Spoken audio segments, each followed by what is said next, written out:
Don't any of you have the guts to play for blood? I'm your huckleberry. That's just my game.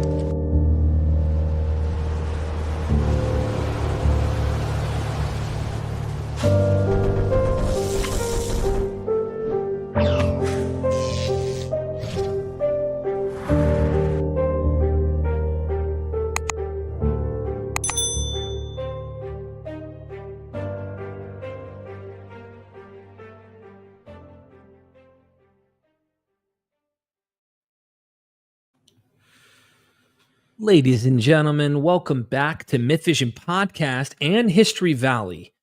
My name is Derek Lambert, in case you're new to the channel, and I'm going to be having a discussion interview with Jacob Berman. It'll be a dialogue. We'll go back and forth. But one of the reasons this inspired me to make this episode for you is both Jacob and myself have spent several years dialoguing, entertaining, listening, reading the long debate from academics we have heard. And our hope is we don't want to tell you what to think, who to side with. We might along the way give a little bit of our own little cherry-picked bias support for certain academia, certain scholars who have certain views along the way. But we're hoping to, if you're hungry, to use an analogy of food, join us for the buffet. Okay, we want to lay out the whole spectrum of different ideas, different foods. You want desserts? Okay, this is the buffet over here. Oh, you want salads? Oh, okay. Are you interested in meats or you want pastas? We want to lay out a variety of different scholars and dabble with everything from New Testament to Old Testament, have a fun dialogue. So, because I wanted to host this and kind of entertain my friend Jacob Berman, who interviews doctors left and right. He's done more scholarly interviews than Myth Vision with a broader variety of academics than I myself have done. So kudos to Jacob, who has been through quite a bit. There's been ups and downs we both have experienced with our channels, and he's still rocking and rolling. So I ask everybody who is watching right now, please take the time to go subscribe to History Valley and check him out. He's live over there right now. Why Biblical Scholars Can't Agree. And we're going to get into the mushy gushy, hopefully. Have a good time doing so. Make sure you subscribe to him. If there's any mods in the chat throughout the stream, please do us a favor, just like I just did now. And go subscribe. Oh, someone said take the glasses off. I forgot to have. Okay. Yeah, I've been reading all day here, trying to get some stuff done. That being said, Jacob, welcome, man. Let's have some fun, brother. How are you? I'm great, Derek. Thank you for having me on. And thank you for the introduction earlier. And are you doing well yourself? I'm doing well. I'm looking orange here. Let's see if I can adjust this thing to make me less orange. I don't want to embarrass people here with my tan. That probably made it better, I suspect. Okay. Yeah, maybe a little bit more balanced, sort of, but it doesn't have to be perfect. I mean, of course. I just been working all morning. So, Jacob, let's start somewhere, basic questions, and then we'll get into some scholarship and ideas, because we have a stream that we're also going to be doing on Paul, specifically really hammering some of the ideas you picked up along the way. The question I have is, why did you start your channel? Everyone asks me all the time, and I explain. What is your reason for starting History Valley? Well, I started my channel because, as I've said before, that back in 2013, I decided to investigate the origins of the Abrahamic religions, because at first I was investigating hell, because I never converted. Okay, I don't have a deconversion story. I've always been an atheist, but for a time, hell scared me, and so I wanted to investigate it. And when I realized that, God has a father, or Yahweh has a father, when I got to the book of Deuteronomy, I wanted to look into scholarship and try to figure out, does anyone know, or who is Yahweh's father? Because that's where it started. When I first came on your show back in, I think it was 2019, that was the first discussion we had. God as a father. It's been a minute. It has. And that's really where it went. I went down that rabbit hole about Yahweh and El and the Canaanite gods, and also with Sumerian gods, and eventually, as I learned more, I decided to start a YouTube channel so that way I can educate other people with the information that I learned, bring on the scholars on my channel so other people can learn as I learn. They can learn with me. That's the idea. That makes perfect sense. I felt similar, to my experience. It was just certain ideas that we didn't find a lot of on YouTube. There wasn't a lot of talk about it. And so I thought, what better way than to bring real wise, critical thinkers who've dug deep into certain things is to the public. So there might be me dialoguing and adding my 2 cents along the way with this journey for those who are viewing, because we both have a similar experience with academia in the sense that we're learning from different scholars, and you have one on who says this and one on that says the exact opposite of this. Precisely. All the time. And so we always hear what's the consensus, right? And don't get me wrong, it's cool to find out what a field generally thinks about something. But then there are other PhDs that are really, really smart that we're listening to, and they've got really interesting, good points they bring up. And it just makes it a quagmire often on trying to figure out what is going on in the Bible, whether it's Old Testament, New Testament, church fathers. I mean, there's just never a solid end to this debate, discussion, academic. If we had a time machine, sure. If we had like concrete empirical evidence to support some of the ideas, why do you think there is always going to be disagreement on these issues in your views? Yeah, I think that when you look at Paul's letters, for instance, the letters, a lot of people will say, okay, there's a stronger consensus there. The letters are written in the AD 50s. And yes, as you said, we're going to be doing a stream in early July where we're going to discuss that more in depth. So, for instance, I'll have one scholar on. Let's say it was I Bruce love name Chilton. drops, by the way. Yeah. Name drop all you can. And Bruce Chilton debated Nina Livesey on my channel on did the 7 letters of Paul, are they authentic? Are they pre-war texts? And Bruce and Nina totally disagree, because Bruce will see that, okay, there's not really a problem here. These 7 letters can clearly be seen as pre-war documents. Whereas Nina will argue these are literary epistolary fiction that were created in the 2nd century after the Bar Kokhba revolt. Placing an emphasis on the Marcionite text, the Marcionite edition being earlier, and the canonical edition being a later elaboration. So I guess you could call it a forgery of a fabrication. Because when something is fabricated, that's another level. A fabrication means that it's completely... well, before I continue explaining that, I know that some will say, don't use those words to talk about ancient documents. But if that happened today, it would be called that, though. Right. That's why I'm saying this.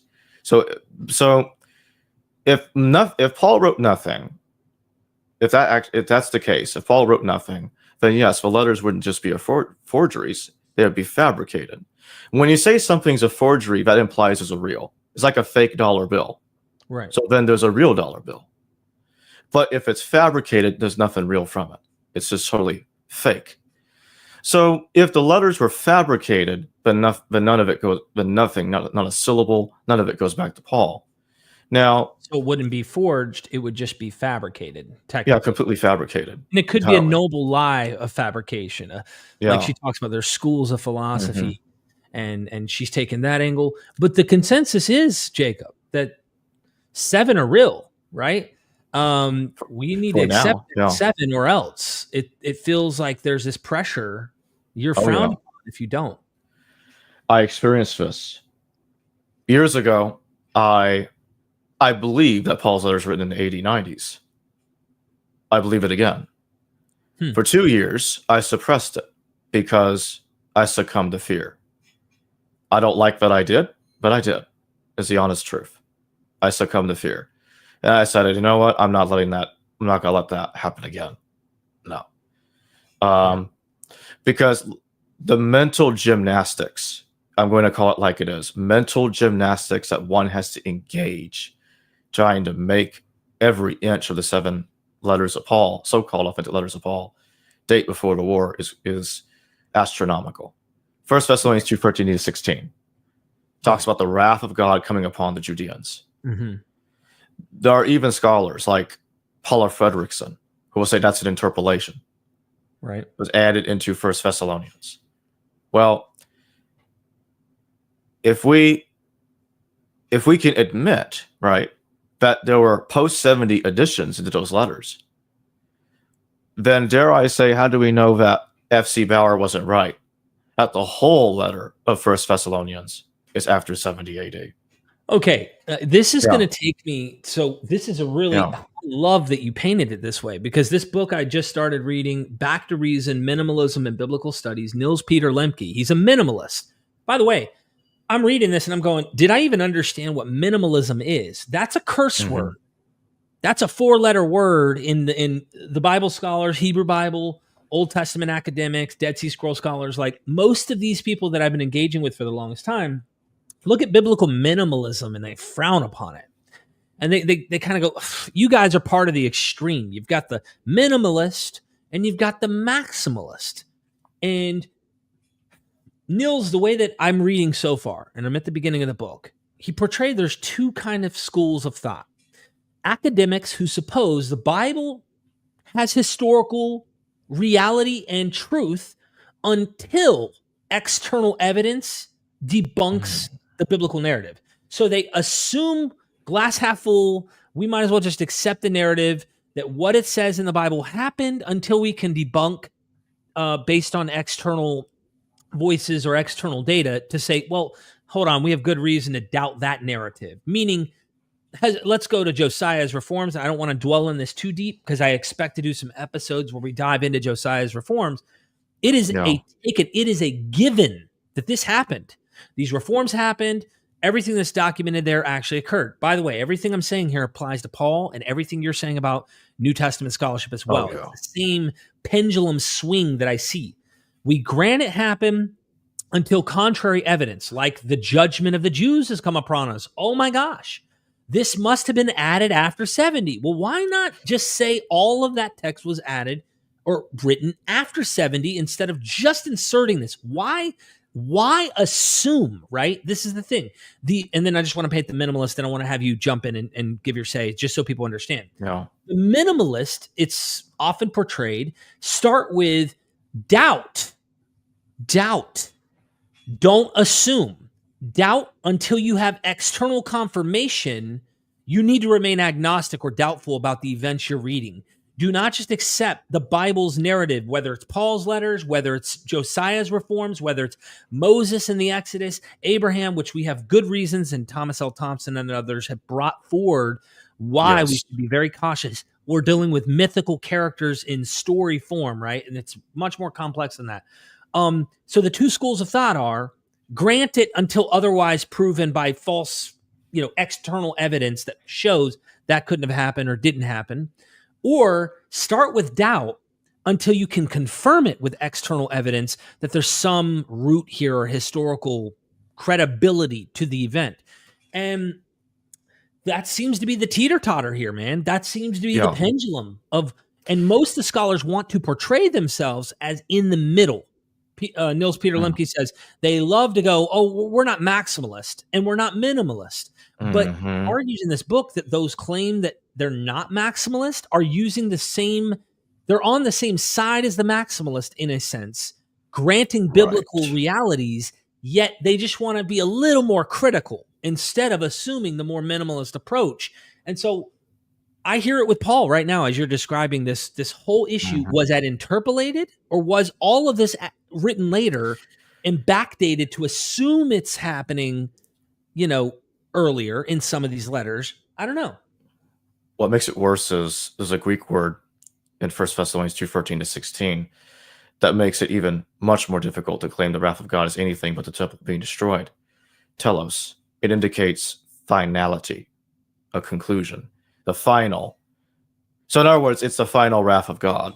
How could Paul say such a bold thing before 70 AD? Are you kidding me? When you read the church fathers, the wrath of God is always, to my knowledge, so I'll put it that way, to my knowledge, the wrath of God is always the destruction of the temple. Had that been in the Gospels, scholars would be like, oh, okay, of course, we assume the Gospels after 70 AD. Okay. If that had been in the Gospels, they wouldn't be arguing like this. But it's in Paul. It's in almighty, precious Paul. Has to be before 70. Oh, it's about Claudius' expulsion. Explain to me how that makes the slightest sense. Or Caligula setting up the temple or the statue. Yeah. How is that mass destruction? That's not a wrath. It's a statue. It's a statue, for goodness sakes. That's not death and destruction on a mass scale. That's what the wrath is supposed to be. So, and then, what about 1 Corinthians? What about this? How about Paul and his co-author Sophanes saying, oh, the temple is inside you. We should not worship God in temples subject to the flames. Really? That's in 1 Corinthians. Yeah. What verse is that? It's in, let me find it for you. Hold on. Sorry. No, you're fine. 1 Corinthians 3:13-18. All right. I'm just whipping up, let me do this. Yeah. crossbible.com. 1 Corinthians 3:13-18. All right. Bear with me here. No problem. I'm just going NIV. It should convey it, I imagine, but we'll see. Okay. 13 through 18. Yeah. Their work will be shown for what it is, because the day will bring it to light. It will be revealed with fire, and the fire will test the quality of each person's work. It has been built. Is that the specific verse, or you want me to keep going? 13-18. Okay, if it is burned up, the builder will suffer loss. Dude, there's a lot of burned up here, right? Don't you know yourselves you are God's temple? Well, that's kind of an ironic thing to state before the temple has fallen. Now, could it be possible? Yeah, that's what scholars try to do. If anyone destroys God's temple, God will destroy that person, for God's temple is sacred, and you together are that temple. I mean, bro, if you wanted to replace a non-existent sanctuary, that you are the sanctuary, this would make sense in light of the fall of Jerusalem. That's exactly my point. Yeah. Okay. You see, do you see how problematic it is to make that, to force that before 70? And it's, I mean, again, we hear that from many scholars that 1 Corinthians was interpolated with that stuff from that's talked about in the pastoral letters about women being quiet in the church. That's in 1 Corinthians. So they're already admitting that 1 Corinthians was tampered with. Or maybe it's because the whole damn thing is later. So that's the other issue. Now, when you look at 1 Clement, because 1 Clement was written in the 90s AD. All right, let's take a look at 1 Clement, because we got a problem here. These letters are written after 70 AD. So what does 1 Clement say about the pre-war original Paul? 1 Clement what? All right, just word search Kephas in there. Hey, no. I'll make it easier for you. Hold on. Do you have a specific letter? Is it letter to the Corinthians? Let me find it for you. First Clement 47:1 to 47:3. I imagine it's letter to the Corinthians, right? And you said look up who? Yeah. It's verse 47:1 to 47:3. 47:1 to 3. So we'll be looking at here. Hold up. There's a lot here on this page. Yeah. Right. Chapter 47, 1 through 3. Bear with me. I want to share this so people can see. I got it expanded too. All right, here we go. 47, 1 through 3. Your recent discord is worse than the former, which took place in the times of Paul. Take up the epistle of the blessed apostle Paul. What did he write to you at the time when the gospel first began to be preached? Truly, under the inspiration of the Spirit, he wrote to you concerning himself and Cephas and Apollos, because even then parties had been formed among you, but that inclination for one above another entailed less guilt upon you. Inasmuch as your partialities were then shown towards apostles already of high reputation and towards a man whom they had approved. But now reflect who those are that have perverted you and lessened the renown of your far-famed brotherly love. It is disgraceful, beloved, yea, highly disgraceful and unworthy of your Christian profession, that such a thing should be heard of as that the most steadfast and ancient church of the Corinthians should, on account of one or two persons, engage in sedition against its presbyters. And this rumor has reached not only us, but those also who are unconnected with us, so that through your infatuation, the name of the Lord is blasphemed, while danger is also brought upon yourself. So, the way I take this is, I think there was a Paul in the AD 30s, a genuine earlier Paul that could have written something like First Corinthians. I just don't think it's, well, the whole thing. I suspect it's much smaller. You're taking the kind of position. Yeah. David Litwa wrote an interesting book about like new revelations, and he's talking about like a new model, and I can't remember the model he calls his gospel model, but he thinks that a scribe of some sort started writing material around the post-war time, very primitive form of a gospel material, and that it's kind of a rolling text, so that the final stage of gospel material really ends up happening in post-70. He argues post-Bar Kokhba, because he says there are elements in the Gospels that only make sense after post-Bar Kokhba period. And he's saying, how do you explain this post-70 material and this post-Bar Kokhba material in light of this? And his model is like a wave something model, where he thinks that there's a rolling. Are you suggesting that Paul has some primitive material by a scribe, maybe even Paul himself, or someone in the name of whatever, and it's rolling into the post-war period? Is that your suggestion? Sort of, but I just don't think much of it even went back to a pre-war Paul. So let me clarify something here. Am I saying that Paul's letters are forgeries? So Jerome mentions an individual. This was noted by scholars way back then, like Charles Travers Wood, that there's an individual called Saul, whose family came from Giscala. They fled to Tarsus. So Saul was a young man, okay? And what's going on is that this Saul was fleeing when all of Judea was laid waste. That's what Jerome says. And the Jews were expelled across the world. Do you have that source, by the way, we can pop up? Yeah. It's really cool to show people. Sure. Let me Sorry to sidetrack you. Everybody hit that like button, whether you're watching this on History Valley or Myth Vision. Make some noise so the algorithm will spread this video. I just need to find it real quick. I included it in a slide that I did with James Valiant and Douglas Del Tondo a couple of days ago. Do you want to share that slide just to show people? It might be easier that I did. Okay. Just that. Go ahead. Someone said, better call Saul. Yeah. This is really, I mean, this is in the vein of our discussion we've had when you came. How many Sauls? Yeah. How many Sauls are we calling? It's 3 of them. But anyway, I got it up here. You see it down there? Yep. There we go. Okay. So Jerome says, Paul, formerly called Saul, an apostle outside the number of the 12 apostles, was of the tribe of Benjamin and the town of Giscala in Judea. When this was taken by the Romans, he removed with his parents to Tarsus in Cilicia. Sent by them to Jerusalem to study law, he was educated by Gamaliel, a most learned man, whom Luke mentions. Now, we look at the second bullet point. Jerome goes further. He says, they say that the apostle Paul's parents were from the region of Giscala in Judea.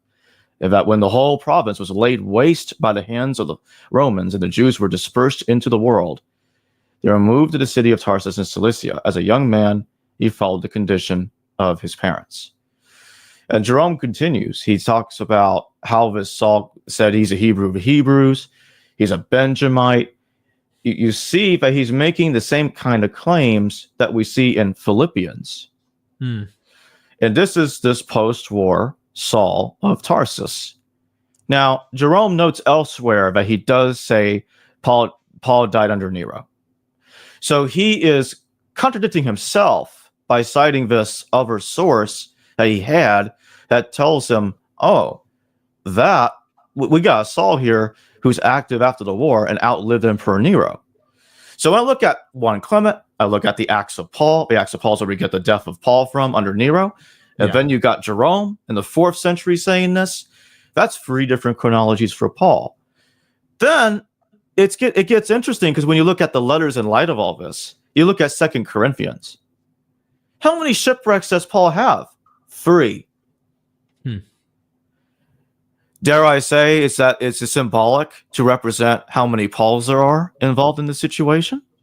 So when you look at Clement, he says things like Paul was in chains 7 times. We get details here that we don't get in the canonical letters. Right. So he's actually contradicting the letters. And then at one point, Clement says Paul was, at the end of his life, was furthest west of the empire. Now, some will say, oh, there it is. Clement knows Romans because in Romans 15, Paul goes to Spain, right? But Clement doesn't say he got that from a letter. Where did he get it from? He doesn't say. You see, that's the interesting thing. When it comes to material that we see in 1 Corinthians that he's quoting, he says he got that from a letter. We just saw that earlier. But if we look at the other stuff, he doesn't say he got that from letters. So it's curious.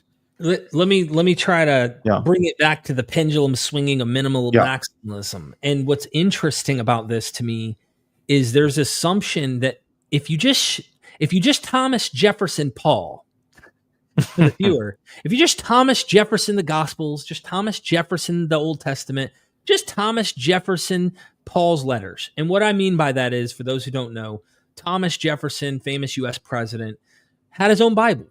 He was a rationalist in the post-Enlightenment world, and he assumed that if you just strip away and cut all the magic, all the miracles, you'll get the history. But this assumption thinks that there's an actual historical grounding and a reality to the material, which is an assumption. That it's circular reasoning, starting with that kind of presupposition that you're actually talking about history to begin with. So if you just remove the magic, you'll get to the bone. You'll remove the meat, but you'll get to the bone. And what you're kind of painting makes me question, especially when Clement's coming up with these 7 times he was in chains, this and that.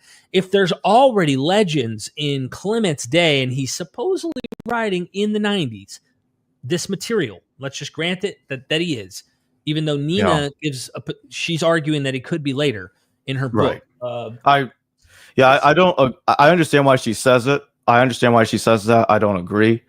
I think, in a way, Clement actually reinforces in a different way that the letters are post 70. Look how ignorant he is of the canonical text, where he talks about when he talks about material that parallels other texts, he won't say he got it from those texts. Right. He had some other source. It wasn't. He didn't get it from the letter to the Romans. I don't know where he got it from. I suppose it's. Maybe Paul wrote something like Romans. I don't know, but go ahead. Yeah, I guess what I'm getting at is, why are we assuming? Why are we starting with that assumption instead of granting that? How do we know this isn't legends all the way down, turtles all the way down? Why are we, or some kind of mythic origin? Why do we need to be? We're on a pursuit for what happened. We're always on this pursuit. What actually happened? We need the real thing. And what if that has never been the goal of these letters, of the Gospels, of the biblical text? The same way Homer or Virgil's Aeneid at best echoes sentiments of things that are going on with Rome in its geopolitical and mythic tradition, but it's not telling you anything historical in that sense. At most, it's pointing toward the one chosen king who would have been Caesar Augustus. And so I'm just throwing that out there as two guys I who understand. mythicist, historicist. We've been like just kind of juggling, and I still sympathize with various different views. And I don't know if that's because I'm not indoctrinated, and I don't mean this to be derogatory, but if I went on a PhD program through a particular school, I'm going to be like honing in on a particular methodology and a particular thing. And I could imagine it would be taboo in that field, in that academic circle, to push against the grain of the models that they're presenting and the way your methods need to go. This is the reason we know this is we're interviewing a scholar from a different school who has classics in their background also, so they have a broader awareness of the world that is in the Greek and Roman world. And then you get someone who only focuses on Jewish antecedents or Jewish world, and then like they come in and they do not, they're fundamentally opposed to each other on how they approach the data. Well, what do you do with that? Yeah. When I look at Clement, this is the way I look at it. Let's say a word later. Here's the problem I'm having with it. He specifies that he gets his information that parallels 1 Corinthians from a letter of Paul's. When it comes to the other stuff, that parallels stuff like we see in Romans and some of the other letters that are in the New Testament, he doesn't say he got that from letters. That I find strange. If I assume that he knows the canonical letters, all of them, in the 2nd century, whoever wrote 1 Clement, because I assume it was written by Clement in the 80s. So if I move it to the 2nd century, I move it decades later into time. My issue is, why would this author, whoever this person was, state, okay, I admit that I got that little bit about Paul being frustrated with Cephas and Apollos from a letter, but all that other business, I'm not going to admit came from letters. That's kind of odd. Now, I can understand if he's writing in the 90s and he's working with a more limited Pauline text, and the canonical Pauline text did not exist yet. But if he's doing this in the 2nd century, I find it a little perplexing that he would selectively say, I got those bits from a letter, but not those other bits. Yeah, that's the way I look at it. Yeah. This is stuff. I think we should focus on the very specifics of Paul in our Paul episode. I don't want to get lost in Paul because I know you have a lot to say on this. And I'm trying the best to do a satellite. We might get in, but I want to remain as much as I can in a satellite view and not a microscope view on Paul. Sure. Because you get sucked into the black hole of Paul and want to talk about him and mainly focus on that. I will. But what about the synoptic problem? What about, I don't want to hone in on that and get stuck on that either. But like, let me Pauline letters, Old Testament, the various scholars we've presented, I'm trying to say, what do we do here, Jacob? I'm trying to also tell other academics who get butthurt or upset when you and I get excited about a hypothesis because we're listening to all of them. I can't help that some of them sound and present data that seems more convincing to us than them. Yeah. And what do? Well, wait till 100 other scholars agree on a position. Then when those 100 other scholars agree, you're allowed to jump on it because who are you, Jacob? You're not an expert. I'm not an expert. That's called collectivism. It's fallacious. It is self-contradictory. It is inconsistent, and it is destined to fail. Collectivist groups always without fail, turn into a disaster. When you allow pressure to dictate what you're saying, it's like selling your soul. You throw away who you truly are, and it's not going to end well. It never will. It's not worth it. Stay who you truly are at all times. Do not give in the pressure ever to anyone. That's all I will say about that. Yeah. But to finish what I'm saying about Saul of Giscala, I put Saul of Giscala in the 80-90s because that's the era that Jerome's putting him in after 70 AD, after the First Jewish-Roman War. And what you see that I think this individual changes his name to Paul because that's pretty much what we're told. So that's where Acts is getting the idea from, because this guy is changing his name because he is overtaking the authority of a real pre-war Paul. That's what's going on here. I didn't want to get lost in the Paul, but we're back at Paul. I know. Again. I'm just finishing to conclude what I was saying, so we can move on. When you bring the Paul stuff in the next episode, let's bring those sources, because you're making a thing here that is worthy of showing the sources of why you suggest a Saul of Gascala is hijacking, or you can paint that narrative in more depth. But it sounds like another hypothesis that could be brought in, to rough up the whole views of Paul that people have in the academic world, and maybe just another one to add to the buffet of saying, well, what about this one? Could this not make sense as well? Okay. So let's shift gears a little here, because I know we have a whole episode on Paul. We're going to do this. Yeah. The synoptic problem. You used to call me... Total transparency, this is worth it, because dude, you were on this synoptic thing like hardcore. Jacob would call me, hey man, let's talk about this for a second, and we'd be on the phone. It was 5 minutes in, we're back to like, okay, so here's what I think, and like you'd like try to make sense of this, and then a new thing would come. You go, okay, I'm not so sure about this anymore. This scholar made an interesting point over here, and I'm going like, I never got really into the whole let me solve the synoptic problem. For those who don't know what that is, you've got three gospels that look similar. They're seen together. They have very shared content. And that's also how you can really clearly identify their contradictions and their similarities. And then you get John. And you're trying to figure out who wrote first and what order and how do we explain this and how does this factor into Paul's letters? Because it's usually a system. All of this academia is built on a foundation. And as Dr. Price used to say years ago, if you take Paul away from them, the whole house of cards falls and it's just a confusing mess. And how do you figure out the chronology of the New Testament? How do you understand what's really going on? And let me say that some don't. Some just give up. What am I talking about? The give up hypothesis? The multi-source theory. To me, the multi-source theory is when you crash out. You totally give up on trying to figure out how the gospels are related, because instead, what you do is you make up a bunch of hypothetical documents to say otherwise. Now, I'm not trying to diss on great scholars that have believed in that position, like the late Emmy Boimar, Philippe Roland, and also the present Delbert Burkett. Delbert Burkett, very interesting theory. It's the Grisbeck. It's kind of like the Grisbeck hypothesis on steroids. What's the Grisbeck hypothesis for the idea that Mark is conflating Matthew and Luke, but instead that Mark came after Matthew and Luke. Yes, that's the Grisbeck theory. Okay. But remember, instead of saying that, Burkett suggests that Mark is conflating Proto-Mark A and Proto-Mark B.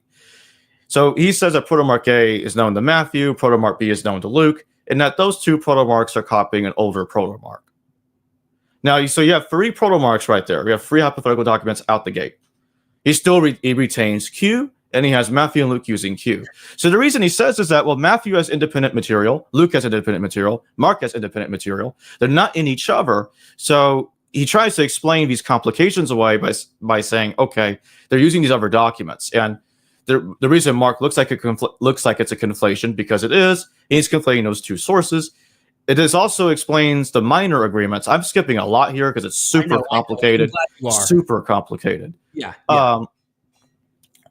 I wondered about it. Like, that was it's like a bold hypothesis. I thought about it. I even wanted to scour church father sources to see if there's even the slightest hint that something like this was true.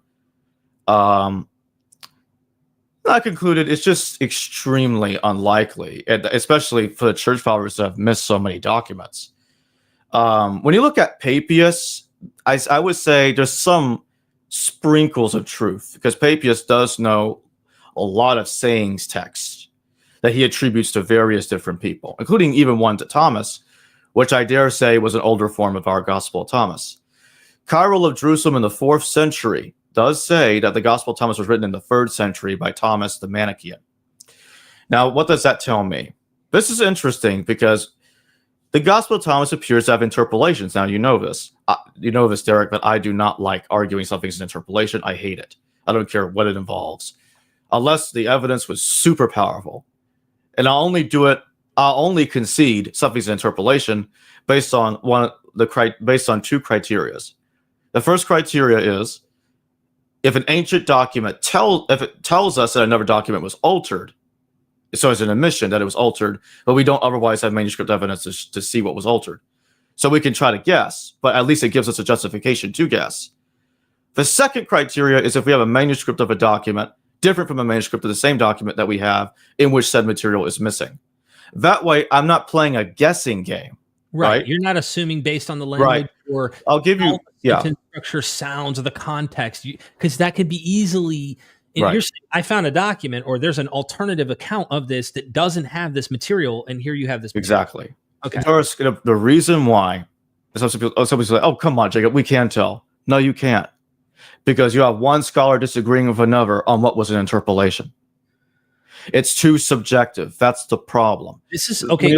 From that, just giving a highlight of the Old Testament. That's similar problems I find when I'm reading the Old Testament text about Moses' existence.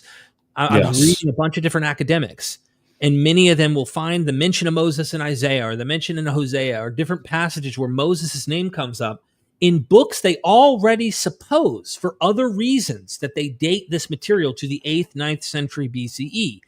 The character of the prophet exists back here. And I go, these scholars who see the name Moses actually go, that sounds post-exilic.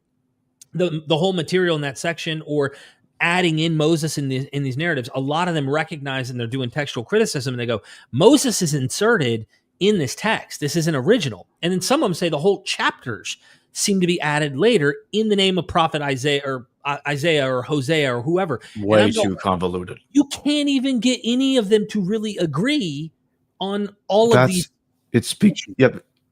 I don't mean to interrupt what you were saying, but I've always had a problem with the documentary hypothesis.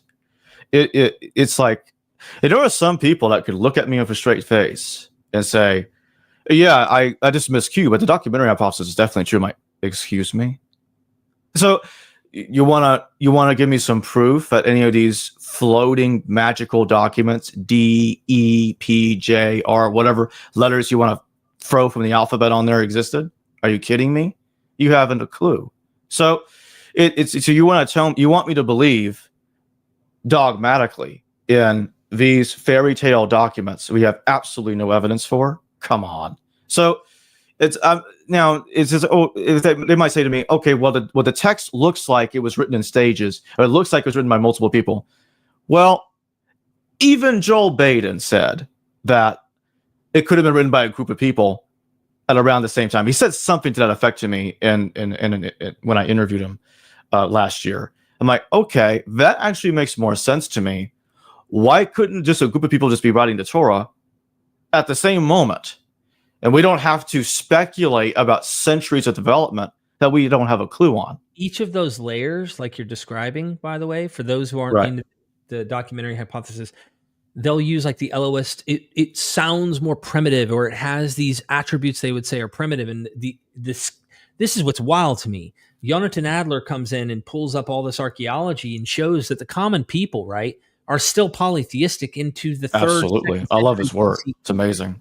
Yeah. So you still have polytheistic Yahwism championing the day in the 2nd to 3rd centuries BCE prior to Hasmoneans and their dynasty. And so how can you know these polytheistic undertones that we find within the Bible, the fossils that we see, Deuteronomy 32, and hints at God having a father? Absolutely. How do you know that isn't something later? Because they may have a library like Alexandria or whatever. I'm not even dying on a hill of here. I'm just saying they had sources. Right. They were working on ancient material here. When you build a sandcastle, a hypothesis is built on a sandcastle like that, it's likely doomed to fail. And this is an example, in my view, of that happening. It's not looking like anywhere near what they imagined, which comes as of absolutely no surprise to me. Yeah. So when Jonathan came on your show and he was going for the coins and the Athena coin, that was interesting because Athena tends to be linked with a knot a virgin Canaanite goddess of war. Now, when you look at the Elephantine papyri, what do we see? Anat Yahu, a consort of Yahweh. So this is a different goddess. It's not Asherah, who's typically the one imagined to be Yahweh's wife. If you read Margaret Barker's work, however, she suggests that it's really Yahweh's mother. And I suspect that was originally the case.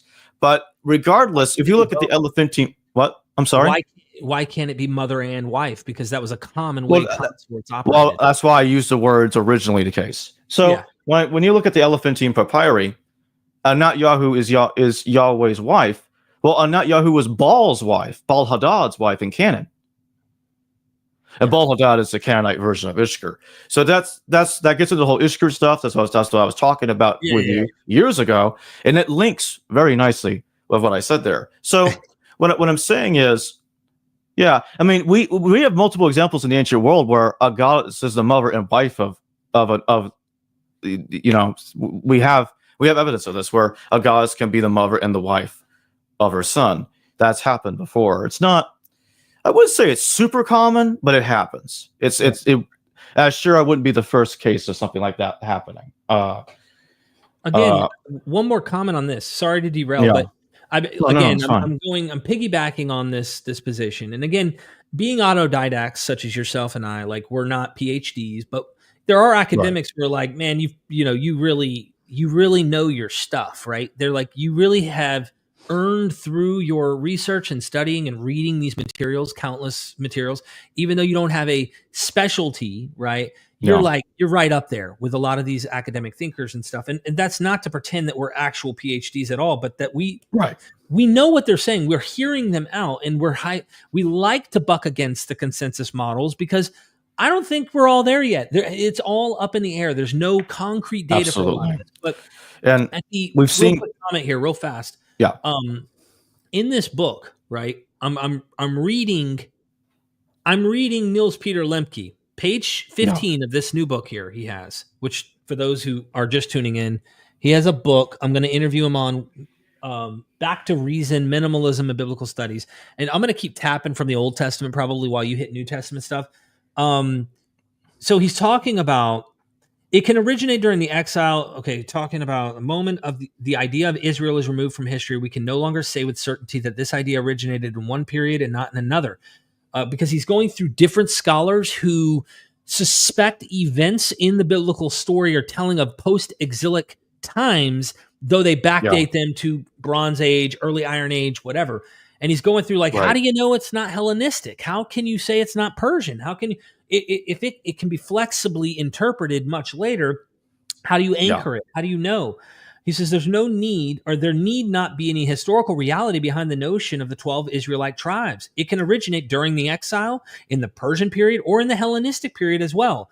Or it can be older. Its origin cannot be decided except in cases where the narratives about the 12 tribes of Israel can be dated.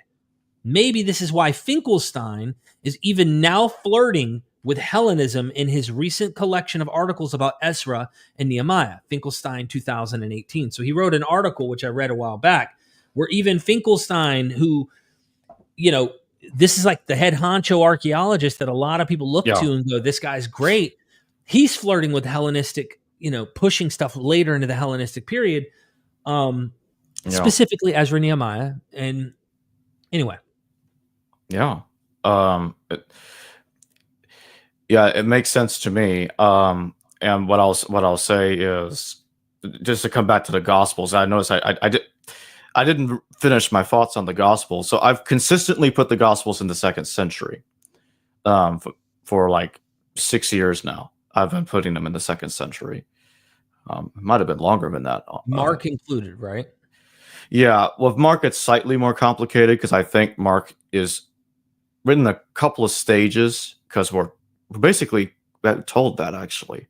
When you look at Papias, I know some are already looking at me sideways. Well, some people are going to be literally looking at me sideways after what's about to come out of my mouth. I don't really think that the Peter and Papias is the same one. Is the same one that I don't think it's the same guy that Kephas faced. I don't think it's the same as Cephas in the 30s that Paul faced up against. I do think it was the individual that canonical Paul or Saul of Giscala had contact with in the 90s. And I think that at the end of the 90s AD, the preaching of Peter was textualized, was put down into writing by Mark. Mark was supposed to be his son, and also known as John Mark. And Mark would later write an elaborated text, which I think became the Mark with the short ending. So basically our Gospel of Mark without the long ending. I would say that was in the early 2nd century. And Epiphanius then talks about another version of Mark that was produced a little later than that. That has a different beginning. This other version of Mark, Epiphanius says, began with Luke chapter 3, verse 1. It talks about Jesus in the 15th, John the Baptist in the 15th year of Emperor Tiberius. So that's how it starts, just like Luke 3:1. So this new edition of Mark was the one that Luke used as a source. Even Epiphanius says he wrote, Luke added a beginning before the beginning. Dude, just so you know, this is really interesting, but it's such a mess. It is. Because my question, and this comes back to the entire title of this video, why scholars never agree about the Bible. How many scholars agree with you that Cephas is not the same as Peter? How many scholars think that it was written post 70 AD? You see what I'm saying? Just to clarify, I really mean more like Papias is Peter, but yeah, there are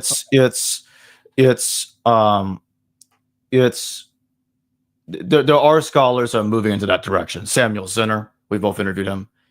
He puts Mark in the 90s, Matthew, Luke, and John in the 2nd century. Practically the same views I have on the Gospels. We got Marcus Vincent, all the Gospels in the 2nd century. You've got David Trobish, all the Gospels in the 2nd century. And Bartosz Adamczewski, he's another one that I've had on, puts all the Gospels in the 2nd century. Do you feel like the Gospels are the last stand of Rome, and the barbarians, Vincent and others, are chipping away from the outskirts with the radical views, and they're fighting to try and maintain we need to keep these in the 1st century, and I don't know, I'm just throwing a funny question. I think that's probably the right way of putting it. Marcus Vincent says something else. I agree with him, but for different reasons. He says that there's an earlier collection of Paul's letters that predates Marcion's Paul. Now, when he says that, he of course is saying that Marcion's Paul came before canonical Paul. I don't agree. I think Marcion was cutting down canonical Paul, but nonetheless, I agree with him that there was an earlier collection of Paul that predates Marcion's Paul and canonical Paul, because I think Clement's the one that knew about it. Nina Livesey's work. You're making me think of the chronology of when some of the stuff was written. One of the questions that I had, and I didn't bring it up because it's something that needs to be worked out. We talked about this prior to the episode that we discussed certain details. My concern was she has this idea that the Paul of Acts was such a juggernaut of a character that he inspired myths or legends about him, and even inspired a school like Marcion's school, or people right there at the time or before Marcion, to craft philosophical Christian letters in the name of this fictional character from Acts. My mind immediately goes, whoa, this is really cool how you painted this chronology, but Luke Acts, my understanding is dependent on Mark. And Mark, many scholars have written, shows a lot of affinities, similarities, overlap with Paul's letters. So how do you work out this chronology? If Mark is typically understood Mark in priority, which maybe that isn't the case, but I'm just saying Mark in priority, later we get Luke Acts, then your chronology is that later after that, we get the letters of Paul. How do we handle that Luke Acts is dependent on Mark if Paul's letters have so much in common with Mark? I don't know if I hope I'm not confusing anyone. I wish I could draw an image to help people understand. No, I get what you're saying. I know what you know, but I want to make sure the audience knows. Yeah. Mark supposedly comes first. Then you get Luke Acts. Then, in her view, you get Paul's letters. Paul. But Paul's letters have a lot in common with before Luke Acts over here with Mark. So how do we fix this chronology to make the best sense out of it and still keep her hypothesis? You know what I mean? Yeah, I do. With me, it's not. I don't have that issue because I still put Paul's letters before Mark, so Mark knows Paul's letters. I think the Gospels know. I think all the Gospels know Paul's letters. Yeah. But her position is different. She puts Paul's letters after the Gospel, so she dates the letters of Paul like 50 years later than I do. 40, 50 years later. I can meet her halfway by saying I do agree that there is definitely post-war language in the letters because they post-date the first Jewish-Roman War. I just can't take the leap that it's after Bar Kokhba. I think that by the time you get to the Bar Kokhba revolt, you've got the Gospel of John coming out. I believe John, exactly as the anti-Marcionite prologue to John states, that John dictated to Papias the Gospel. This is consistent with what you see at the end of John in John 21. We know his testimony is true. That's an admission that the Gospel of John was written by a group of people, more than one person. How do we know who those group is in John's Right. Gospel? I guess one can't say we know, but I will say I believe, as the words I'll use, that the anti-Marcionite prologue is correct. That it When was that was written? John and Papias. It's chaotically dated. Some put it in the 2nd century. Some put it in the 3rd. Some put it in the 4th. Right. There's no exact agreement on it. I do think at least some scholars have put it in the 2nd century. The reason I believe it is, to me, it's a strange story to make up. I'll tell you why. Because it's especially what it says at the end. It absolutely contradicts the idea that John's an eyewitness document. There's just no way it doesn't come out, and it's embarrassing. It says that Marcion read the autographed copy of the Gospel of John. How do I know it says that? It's because it says when John finished writing it, Marcion read it. And Marcion was upset. They might be making stuff up here in some way to get Marcion. I mean, I imagine there's so many ways to possibly interpret the point. I suppose, but to me, I think it's easier to say it happened that way. And Marcion, this might actually help explain Marcion's theology. We see Johannine-like ideas in Marcion's antithesis, but the way that Marcion talks about Jews and the Jewish God is like taking certain things that's in the Gospel of John and just just making it worse, putting it on steroids. Because in John, when it says you are of your father of the devil, John 8:4. So in Marcion's Gospel, Yahweh is evil. Jesus is, in the antithesis, excuse me. In the antithesis, Yahweh is evil. So the Jewish God is false, and Jesus is the son of a more merciful God. Right. So he's taking what the Gospel of John is saying in his antithesis and going further. But in his Gospel, he cuts down Luke. So that's the way I look at it. At the moment, I don't find it convincing that it happened in any other way right now. Open to it, of course. I want to thank you for that language for the viewer. Yeah.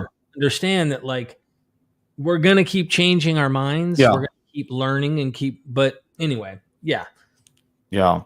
I think one of the things that gives the patristic hypothesis an edge, just for those that don't know, the patristic hypothesis is the position that Marcion cut down Luke. That's what that means. So if you look at Marcion's Gospel, and from the reconstructions that I know about, this appears to be consistent, and that is Marcion's Gospel doesn't have brothers and sisters of Jesus. Now, of course, if Jesus was born in heaven and he ascended from heaven down to earth, which is what Marcion suggests in the antithesis, of course he can't have biological brothers and sisters.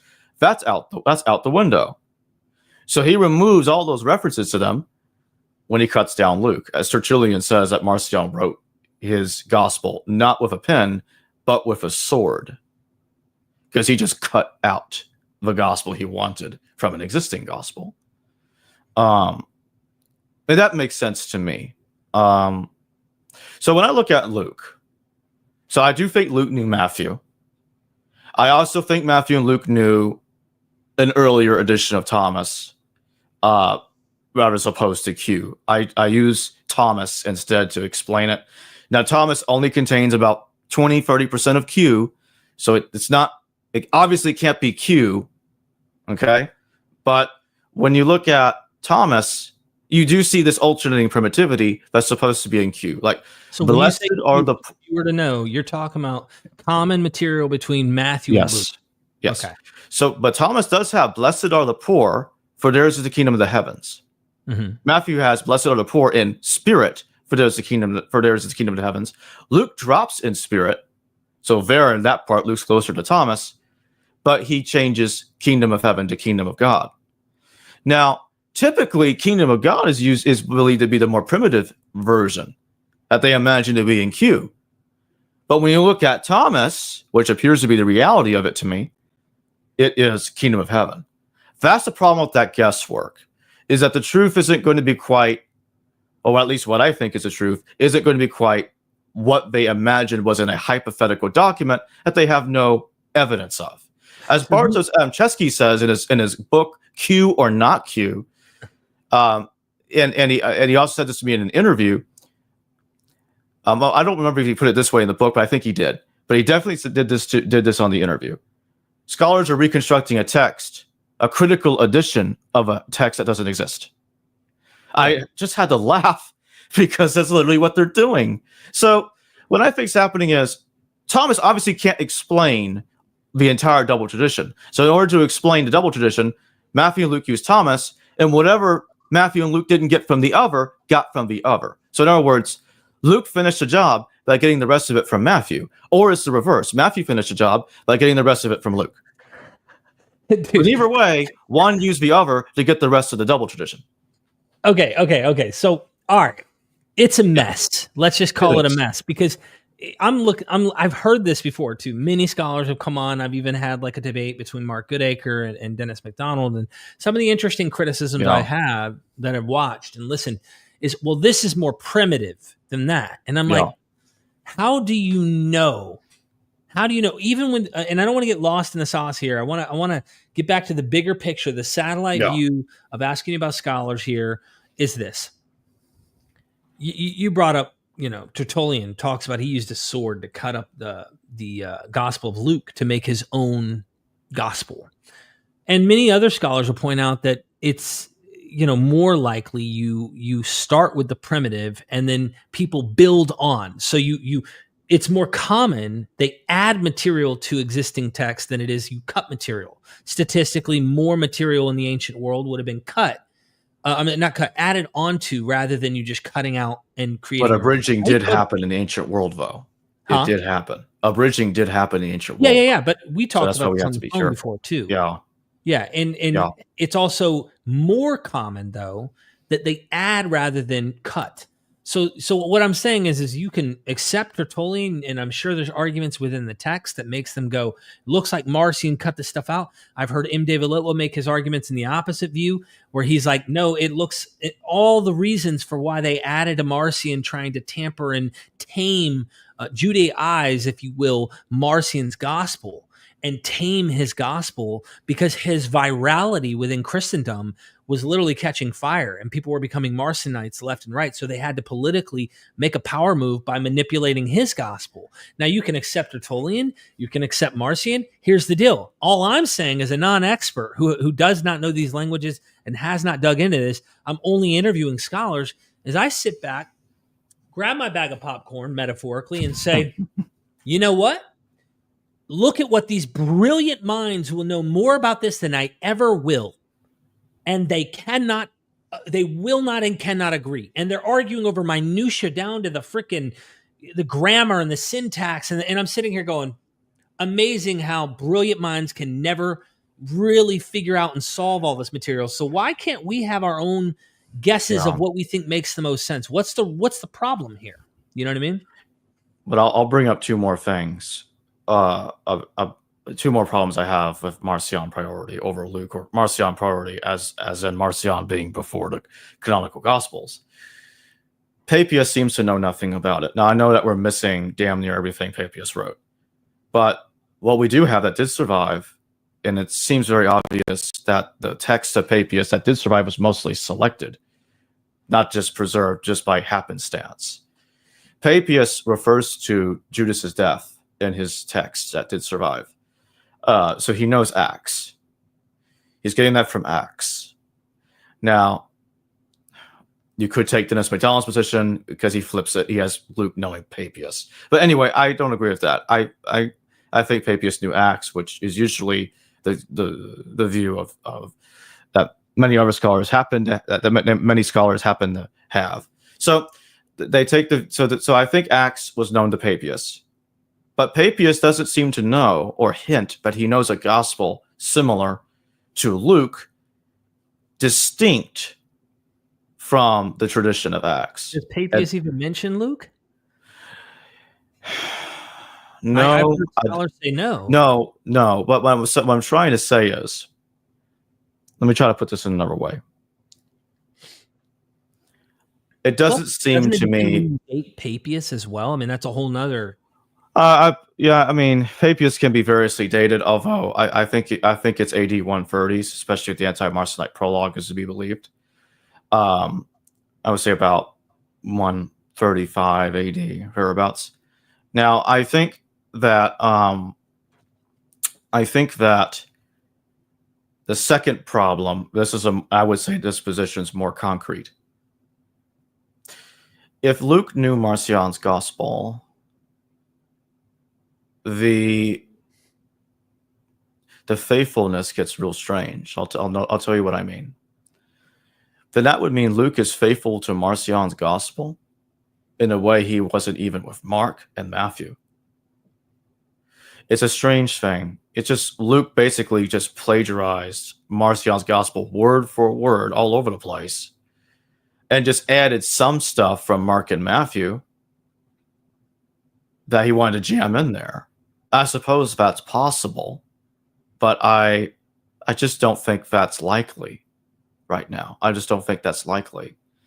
I think it's easier to say that Marcion cut down Luke because he wanted to remove things that didn't fit his theology. After all, I don't think it was common for church fathers to claim that a text was cut down. I think that was actually unusual. Even the earlier church fathers would not say the Hebrew gospel was cut down from canonical Matthew. They would say the Hebrew gospel was in fact older. It's not until we get much later in the game when they try to make more difficult arguments to deal with the Hebrew gospel that they did not like. Does Marcion say they added to his gospel? Does Marcion say that? Yeah, does Marcion hint that they manipulated his? Tertullian says that Marcion claimed that he was plagiarized, but Marcion published his gospel after he was already plagiarized, which is strange because it kind of makes it would make his gospel both the first and the last. Wouldn't this to you, if you weren't like leaning into a particular hypothesis, be more agnostic about this? Because I don't know if one side's saying they plagiarized me, Marcion, if the other side's saying he cut down our text, unless I have better evidence, I'm just going to be more like, who knows? I can hypothesize in both directions and not take a position. For me, that's just, I'm more cautious in thinking, why should I trust church fathers? Are we not starting with this assumption that we should believe these particular Christians over other Christians that ended up getting the worst view? Those are heretics. It's easy to blame them or accuse them instead of going, they're both saying there's accusations in both directions. I need better empirical data to prove one came before the other and redacted the other or added to the other instead. That's kind of where I'm at. Well, I would say the biggest reason I believe that Marcion's gospel cut down Luke is when I look at the gospel and I see that Jesus has no brothers and sisters. And I can totally see how that would work better with the idea that Marcion removed those references in order so that he could say in his separate text that Jesus came out of heaven and then claim, hey, my gospel shows that Jesus wasn't born. It doesn't explicitly state it. It doesn't explicitly say he had brothers and sisters either. let me add to this. Let me give a reverse effect. I could also Okay. just as likely see them adding brothers to remove any of this potential docetism of Jesus not in the flesh. So we need to guarantee he's in the flesh by having brothers and sisters to make him on earth and not a phantom figure or some type of ghost or some spirit being instead. So all I'm saying is, and we've, by the way, anyone who's watching, me and Jacob are like brothers. So he'll call me and we will go back and forth and have these little scuffles. They're brotherly scuffles, but they're scuffles of going like, well, what about this, man? Well, hold on. Can't you think the reverse is possible? And so I'm just giving an example of how we would do that on the phone. I could see the reverse just as likely in my mind of saying, yeah, they're historicizing, they're Judaizing. They want to get him away from this Platonic philosophical doceticism. And I still feel like, okay, you can play both scenarios and think through both being likely. Right.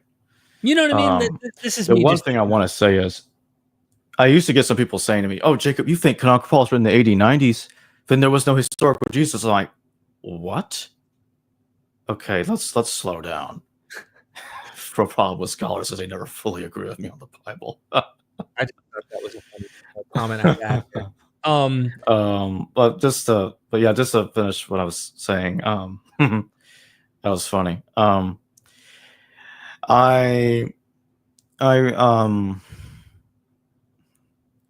When I look at, hold on, I kind of lost where I was at. I'm sorry. We were dealing with Marcion priority. We're dealing with like all this, and then I'm not sure exactly where you were going with it. I jumped in a couple times to get pushback on certain views to give the alternative. Okay, I remember now. I was talking about Paul and how Paul's letters being later doesn't mean there was no Jesus. That's where I was going with that. So Paul never met Jesus. I would say none of the three Pauls met Jesus. And when you look at Galatians and it talks about the Lord's brother, it's interesting because I have had discussions behind the scenes. A friend of mine who also another friend of mine who doesn't think that the brother of the Lord in Galatians is the same as the historical James, who is the Lord's brother, which is also my view. The reason I think that is because Paul attacked James, the brother of Jesus. Okay, now this is in the Clementine Recognitions, which is typically dated way later. Of course. But I don't completely buy it. I'm with some of the more radical scholars on the issue that think that significant portions of the Recognitions are early. Origen in the 3rd century, yeah, that's Origen. For those that didn't catch that, I'm saying Origen. But Origen in the 3rd century does know the Clementine Recognitions. He doesn't call it that. He calls it the 10 books of the Travels of Clement. That's what he calls it. 10 books of what? The Travels of Clement. Okay. So it's 10 volumes, just like the Recognitions. One of the stories that certain scholars like Jeffrey Butts believe represents a very old tradition is Saul's attack upon James, the brother of Jesus. Now, here's the issue. This is one of the reasons why I do not buy at all that this is a later made-up story. It complicates things on numerous levels. Not only to have Paul attack James. That's the same one that Clement's talking about. The second thing is when it happened. This will get back to the beginning of this discussion when I was putting Paul in the AD 30s. It's one of the reasons I do this. The Clementine Recognition states that it happened under Caiaphas and Gamaliel. Now, the attack by Paul on James happened under Caiaphas and Gamaliel. Now, when were those two in power simultaneously? I can tell you. Of the year 30 to 36 AD. So that means it was within those years. Now, when we look at the Gospel of Thomas, there's a couple of things in there that's very interesting. Jesus says to his disciples, and they ask him, who will take your place when you go? And he says to them, look to James the just, for whose sake the heavens and the earth were made. It's kind of a big deal. That's kind of a very interesting statement in the 12th saying in the Gospel of Thomas. It's in saying 12? Yes. And Thomas says later on in the Gospel that John the Baptist is the greatest, and none will be greater than him. Now, this fits Josephus, dare I say. I'll explain why. Yeah, go to saying 12. Disciples said to Jesus, "We know that you will depart from us. Who will be our leader?" Jesus said to them, "Wherever you are to go to James the righteous, for whose sake heaven and earth came into being." Yes. Awesome. That's right. So this represents a tradition, a very old tradition, that James is important. He succeeded Jesus, as several scholars point out, as Robert Eisenman has pointed out. But here's the problem, right? The elephant in the room. Josephus says James died in AD 62. There are scholars that will use this very text to argue. They will use the Clementine recognitions, the very thing that they diss and dismiss, to dismiss Josephus, which is hella ironic. Because Josephus, they say it's an interpolation. I say it's authentic. I think Josephus wrote the entire James passage. But, just so we're on the same page, we know the Testimonium Flavianum. We know the Antiquities 20, where it mentions James, the brother of Jesus, who is called the Christ, right? That passage, or are you talking about the one where it says James is killed?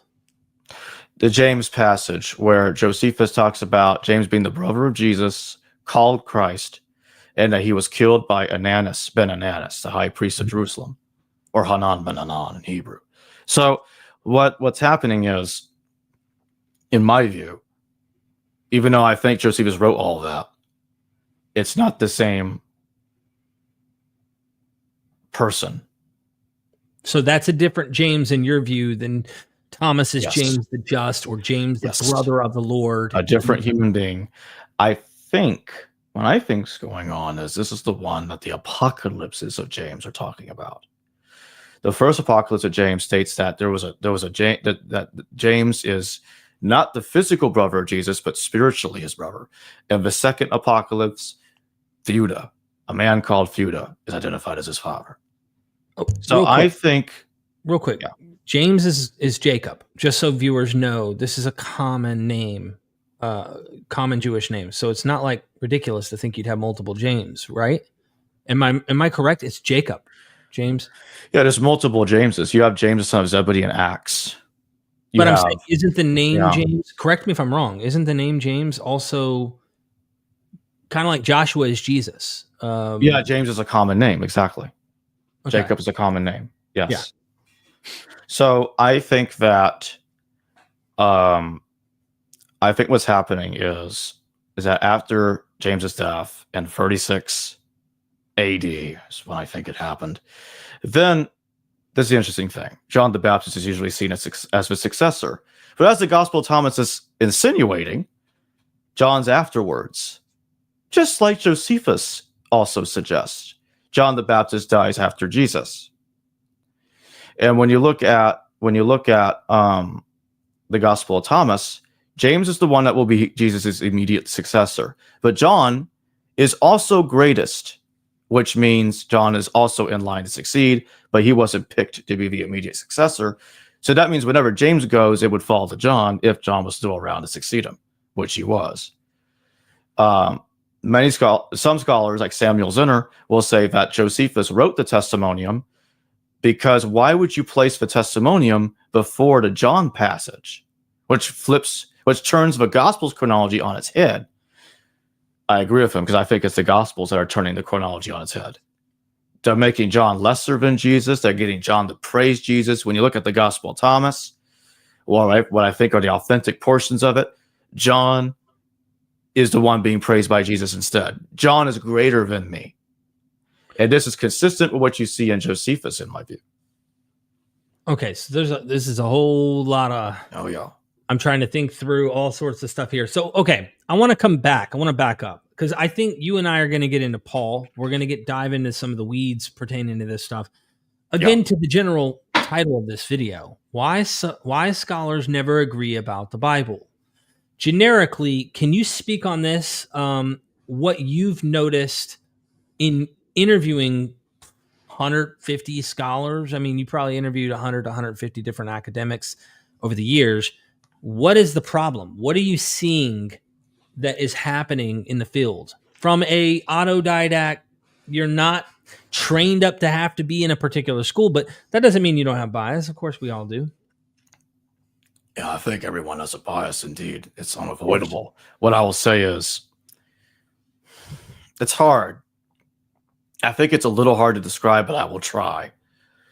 I think the first thing, that's the easiest and simplest thing to say, is that scholars are caught up in different schools of academic thought.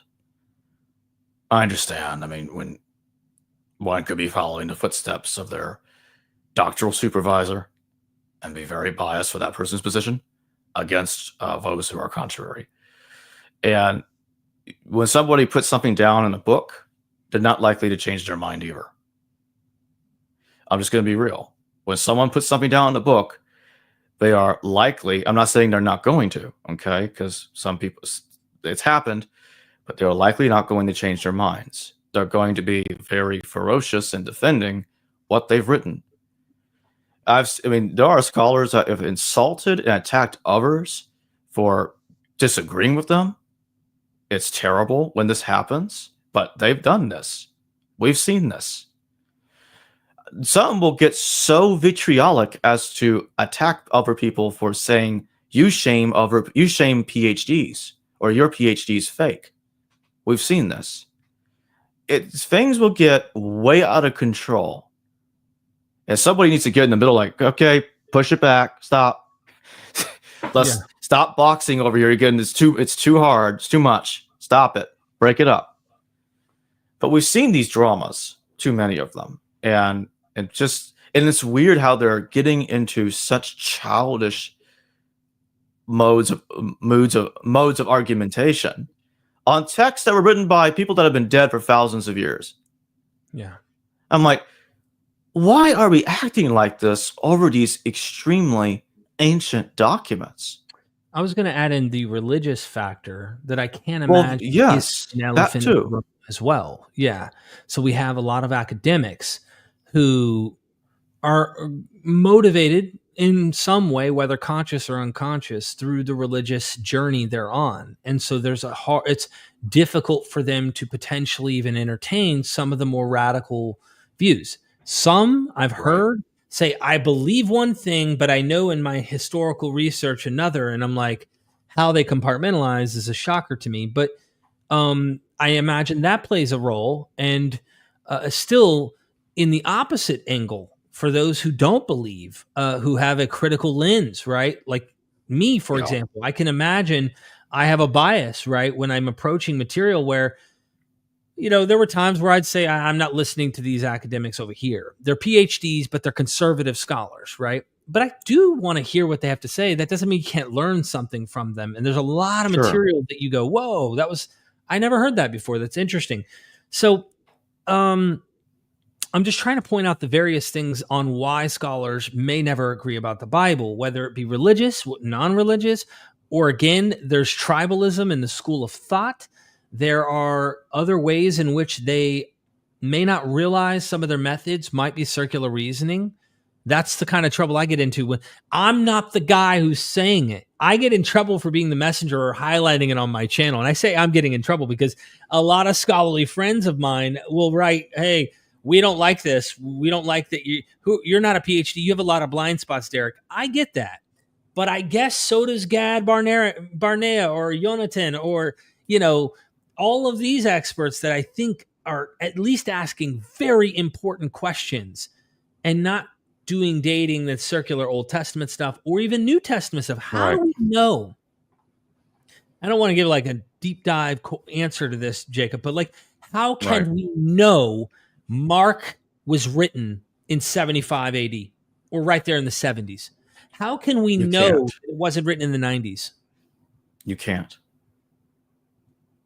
This is so the debate is necessary and important. And in fact, no one should be too dogmatic if someone is trying to debate these things, unless dogma gets in the mix, unless tradition, I imagine, comes in, because then that's the faith that kind of drives maybe, oh, no, we got to push this back, because Mark was literally writing Peter's sermons. You see, and now we got Peter's sermons. Well, Peter was down here, unless they want to argue that Mark wrote a couple decades later all these sermons he had memorized, or they had orally, or whatever. Like I said earlier, I don't even think Papias Peter is even the same Peter that was living in the early 1st century. I just think it's a different guy with the same name. So there's, it's just you see the mess, though? To me. Yeah, it is. It's, in a way, it's what's happening is it's basically, when you look at the Epistle of James, let me just give this as an example. James chapter 5, verse 6. I use this as evidence to show that even though it looks like James in the Clementine recognition survived the attack, he does get killed shortly thereafter.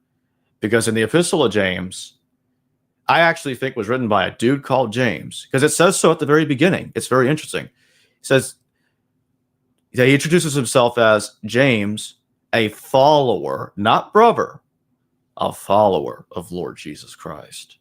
So he's like, I'm not going to claim to be his brother. There's some other guy called James, which I don't have a problem believing. I think the fact that he doesn't even claim to be the brother is why I think the argument is ridiculous that this document was written by James, brother of Jesus. Because James was such a common name that I think it's conceivable that he has the same name and he wrote this letter. But at the same time, he took advantage of the fact he had the same name. This is a different way of creating. It's more like a spiritual quasi-forgery, if you get where I'm going with this. It's like, okay, I happen to have his name, so I will liken myself to this man named James. And in James 5:6, he's writing against canonical Paul, who's pretending to be the Paul that's at James. It's funny. So if you look at James 5:6, he says, you killed the righteous one who doth not resist you. Oh, like the guy in the Clementine recognitions was killed. So what's happening is, I think the Epistle of James is evidence that, yes, this aspect of the Clementine recognitions is super old. And I think that person knew about it. He knew about the situation, at least. And he is the James that was arguing with Paul in Galatians. So I had mentioned this recently, just so I can finish real quick. There's another problem. Corinthus. Irenaeus says that so Corinthus and John the Presbyter are active in the 80-90s. And when you look at Corinthus, he goes into a bathhouse, and John the Presbyter is in the bathhouse, he's bathing. Corinthus enters. John gets the hell out of there. It says, I will not be near that impure man. Now, you might be thinking, what the hell does Corinthus have to do with Paul? Well, Epiphanius tells us something more. That Corinthus was the leader of the Galatian church. Excuse me? The leader of the Galatian church? Guess what else he says? Corinthus caused troubles in Galatia in Paul's day. This is Epiphanius? Yeah, so he had sources that were telling him that Corinthus was opposing the person that was writing Paul's letters. Now, how does that work in putting Paul in the magical 80s, 50s, 40s, whatever? No, that doesn't make any sense. What about I could go to the Acts of Timothy. The Acts of Timothy that thinks that Timothy was killed in the late 80s, 90s. A lot of people don't know about that. Yeah. The Acts of Timothy thinks that Timothy, a major co-author, a major character in the Pauline corpus, was killed in the late 80s, 90s. Make that make sense to me. Why are we having evidence? Because it's adding up. It's not just Jerome anymore. We have other texts saying other characters interacting with Paul or involved in the composition of Paul's corpus are dying at the end of the 1st century. This is what I used to say years ago, and I came back to it because it's unavoidable. These questions need to be asked. So that is an odd passage that you brought up in James 5, verse 6. Let me share that real quick for people. It's an odd thing to say. You have condemned and murdered the innocent one who was not opposing you. You have lived on earth in luxury and self-indulgence, which you have fattened yourself in the day of slaughter. So I'm kind of wondering, if you take this literally, is all the money he's collecting from churches playing into his pocket? This cult leader named Paul. Granted, who knows if they're just working off of the letters or if there really is this historical kind of grounding to some of this. But what's interesting is you have condemned and murdered the innocent one who was not opposing you. At the very least, tells us there's some opposition going on here. And of course, many scholars think this James is like jabbing at the faith, the grace through faith stuff. And let me note before you continue, but this letter is often dated to the 1890s by scholarship. Continue. No. I think this is interesting because what you find, like I know this is an analogy in the Old Testament, but we find this strange stuff in Genesis where sons of God marry daughters of men. You get this little hint, and then boom, story's up. Not much data is like given to you. You get these little like little cliffhanger type legends. Enoch was taken he walked with God and then was not. And you're like, what? And if we're reading James as if there is something there's some earlier something. And then you find a tradition that's trying to say, hey, Paul actually killed the righteous James. Whoever wrote this forged letter in the name of James is saying you condemned him. Right. It's another dude called James complaining to a dude pretending to be Paul because he changed his name from Saul to Paul. See, this is, I was talking about this to you on the phone before too, that in Philippians, because even in canonical Paul, I know Saul's name's not there, but even from canonical Paul, you can't get away from Saul. You go to Philippians. He says, I'm a Benjamite because he's linking himself with Saul. This is the same person, I believe, that Jerome is talking about. He went from Saul of Tarsus to becoming Paul. He changed his name. So that's why I said in Acts is talking about a pseudo Paul in a sense, because he changed his name from Saul to Paul. If you look at 2 Thessalonians, canonical Paul is attacking the Paul that lived in the 30s AD. How do I know this? Because in 2 Thessalonians, he says, really, I should say they said, because it's three people writing 2 Thessalonians, Paul, Silas, and Timothy. Do not read letters that say something different as if it came from us. Not one, us, not me, us, plural. The group. Right. Because Paul's letter is written by a committee. 8 of them are co-authored. 8 out of 13 of Paul's letters are co-authored. It's a co-authored anthology. And these co-authors are not agreeing on every single jot and tittle. These are multi-authored, co-authored texts. They admit this. Most of the letters, 6 out of 8 of the letters are authored by 2 people. Not the same 2 people at all times, but Paul's involved in all of them. But sometimes it's with a different author, or like with 1 Corinthians, Sophanes is the co-author. 2 Corinthians, Timothy is the co-author. When you look at 1 and 2 Thessalonians, Paul, Silas, and Timothy. In Romans, it's Paul and Tertius. So all these letters are co-authored. The only ones that are not is Galatians, Ephesians, 1, 2 Timothy, and Titus. Interesting, isn't it? Those 5 are the only ones that are not co-authored. So, again,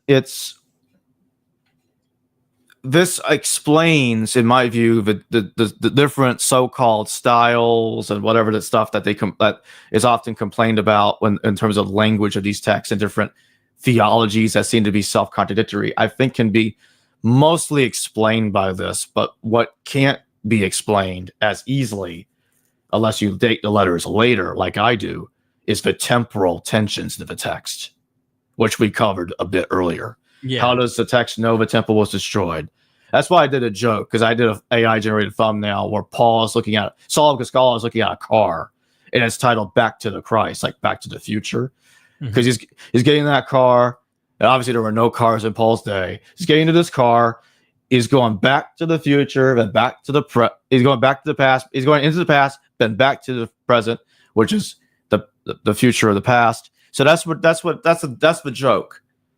And that's why I titled the video the way I titled it. I said in the title, how many Pauls? All or none? Right. Okay.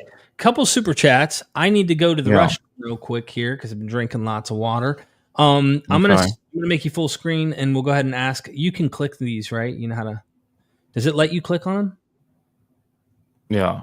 I mean, no, it does not. It's because I'm first one up here because I know you have much to say on this, and I'll be right back.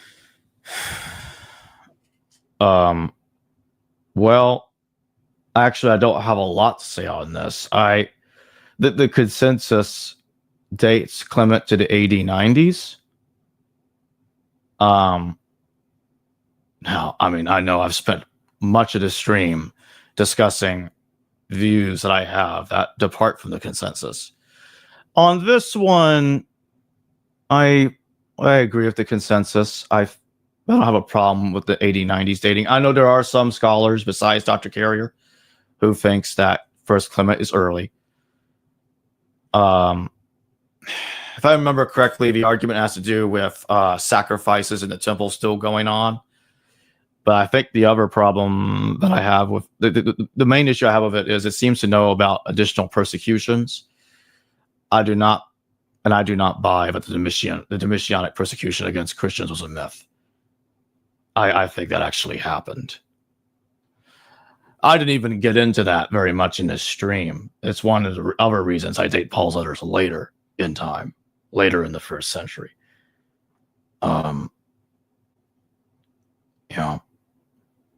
Let's see. I already answered the super chat. You can head on to the next one. Cool. Not sure how to pronounce your name. Thank you for the super chat. Is it Eaton Altman? Eaton? Either way. Thank you for the super chat. In my opinion, it's difficult to main the patristic hypothesis given the data science, meaning it looks conclusive that Acts author is not the same as most of Luke. I agree. I think that's probably the case. I actually think Luke the Evangelist is the Marcionite named Lucan. Lucan was a disciple of Marcion in AD 130s. And I think he actually is the one that wrote canonical Luke Acts.